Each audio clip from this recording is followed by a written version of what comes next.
Hello and welcome to ESPN FC Live. We'll take a look at a couple of big friendlies that have taken place today with Janusz Michalik and with Alex Kirkland. We're going to start with Schalke against Real Madrid. 3-0 to Real Madrid in Gelsenkirchen. Alex, you've written a piece for ESPN.com about this game rather than me explaining what happened. Why don't you tell us what you liked and what you didn't like about this one? Yeah, it was pretty convincing from Real Madrid, a 3-0 victory in this last of their pre-season friendlies, and maybe more than what I thought. It might be worth discussing what Jose Mourinho thought. Just listen to him talking after the game. And I think his analysis was pretty much spot on. He said, look, it was good collectively, it was good individually, but there's still a long way to go, especially for those players who've only just joined up. He was highlighting the fact there's a massive difference between the players. Some of these players have been training for 30 days now with Jose Mourinho. They've played 6 matches, 4 friendlies, and 2 training ground games. Other players have literally had 3 or 4 days training. Jude Bellingham joined up even more recently on Wednesday. Bellingham arrived, and here we are playing this game on Sunday. So there's a big difference, Mourinho was pointing out, between the players that have been there from day one and the players that have only just started. And you can see that. You know, some of the players are not ready. Some of the new arrivals are not ready. Bernardo Silva looks rusty. You know, Mourinho had not quite a dig, but had a word or two about him the other day, saying that Bernardo Silva is a player who, really likes to or needs to kind of disconnect completely during his holidays, and basically implied that he's come back a bit out of shape. He did look a bit rusty today. I'm sure that he'll get there. Some of the other players look a lot sharper. But yeah, there's a big gap there between the players who've been for a while and the new arrivals. Yeah, LaLiga began this weekend. Obviously, Real Madrid not in action until next weekend against Espanyol. Now, Janusz, you have, as Alex said, a lot of players who have come in different stages of pre-season. As a former player yourself, how long does it take to get up to full speed from start of pre-season to where you and your body want to be? Well, I never had a chance to play in the World Cup, which, that's an important one. It's never mind the preseason, but some of them have extended vacations. Look, I mean, today, I think we never make too much out of friendly matches, but I thought they were ready. The system of Jose Mourinho was ready. I mean, this is a team that finally has 2, maybe 3 quality players in every position. Obviously, Jose Mourinho is going to have them disciplined, and I think that will continue going forward. They never have an issue. I may slightly disagree with you, Alex, on Bernardo Silva, because I thought he was very, very good on both sides of the ball. We saw him play he can play 2 or 3 different positions, which is very, very important. I thought, in terms of shape, in terms of sitting back sometimes, in terms of how quickly they've transitioned. I don't even want to say counter, but transition. This was a very, very good game that Jose Mourinho deep down is probably pretty happy with.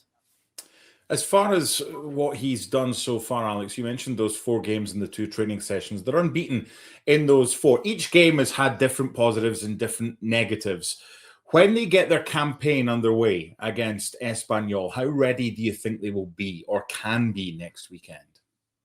Yeah, I think they'll be in the best shape they can be in, given the restraints that I was just talking about. I think the big thing we've learned is what Mourinho's system is going to be. It's been pretty consistent over these friendly games. It's going to be a 4-2-3-1. We can talk about Bernardo Silva, but his role actually looks pretty clear, which is in that midfield too. I know that earlier in his career at City, he was a wide player. It doesn't look like Mourinho sees him as that anymore. I know that he played more centrally for City towards the end. It looks like he'll be, in the absence of Rodri, who's going to Barcelona, he'll be the player in the middle of the park alongside either Tchouaméni or Valverde as today.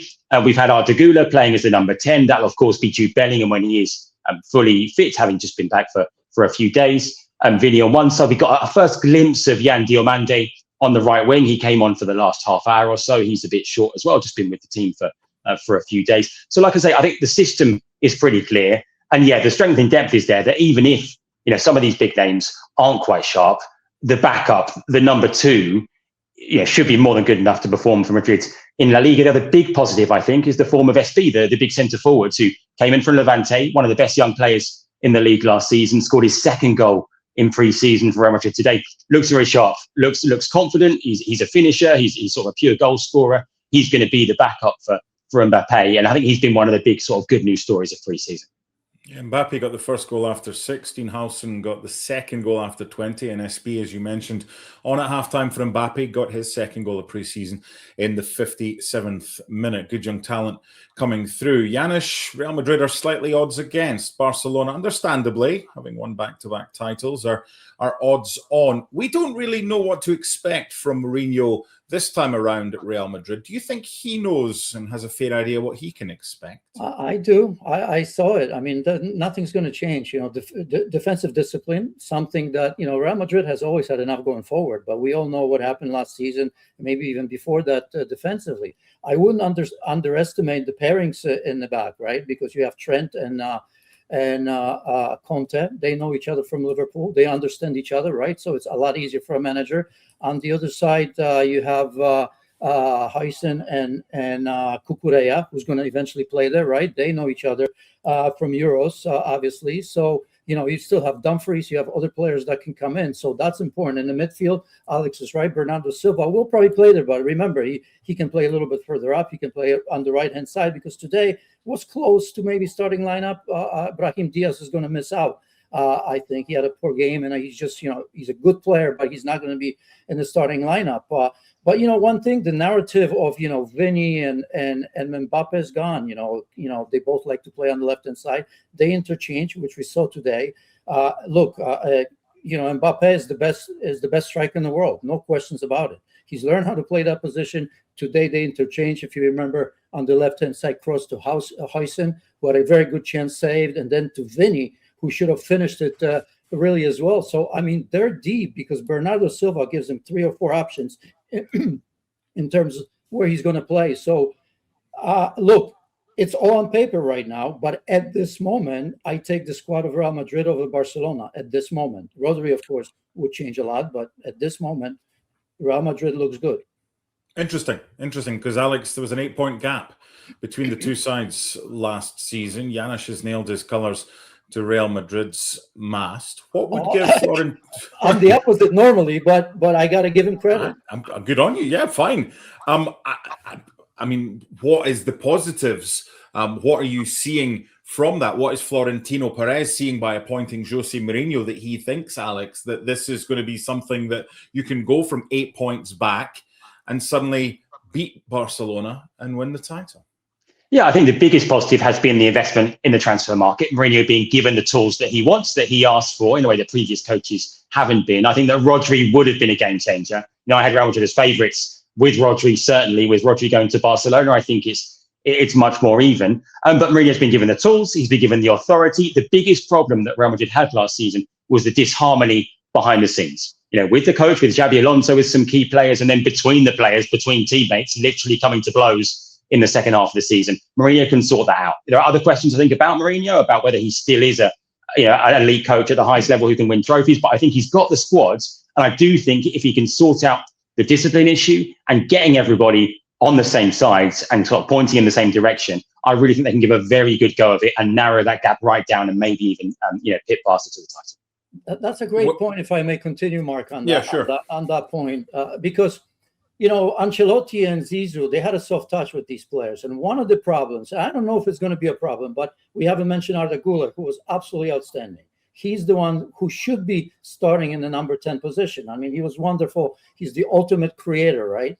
Well, Bellingham likes to play there as well. And it's going to be interesting for me to see. Because, look, I mean, they're going to be playing all the competitions, and there's going to be times where, you can play Bellingham maybe against a more physical opponent and all of that. But I think these two players, especially Bellingham, will want to play. And I know he can play different positions. We've seen him play right back, right? But this is a critical position, and Arda Güler showed not just today that he is very, very good there, and the team clicks well. So I'm just wondering, because as I said, with Ancelotti and Zizou, it was a soft touch. With Mourinho, is my way of a highway. When you look at Bellingham, when you look at Vinny, if for some reason, maybe he has a couple bad games and he wants to put Diomande there, for example, I'm just wondering how that strong character of Jose Mourinho is going to be able to deal with that.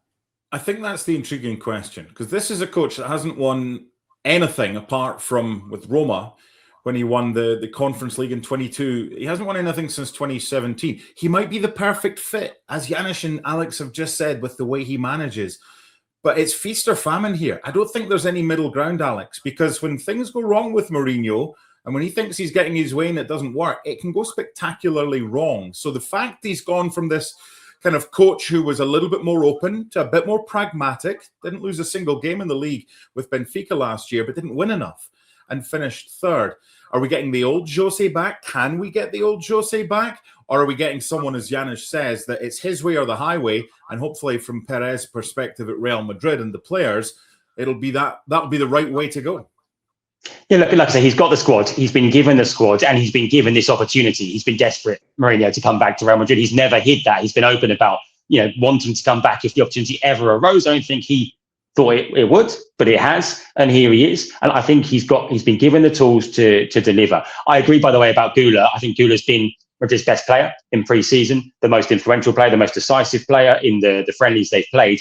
But can I see, next week against Espanyol, can I see Jude Bellingham being left out of the 11 and Arda Gula playing? Maybe only if it's justified on the basis of fitness and match fitness. Otherwise, I can't see it. And certainly going forward, I can't see it. So that's a tough one. Because like I said, I think Gula, it's in this, even not all last season, but certainly spells last season. When Gula's in the team plays better. They play better football. But is there room for him when everyone's match fit? I'm not sure there is.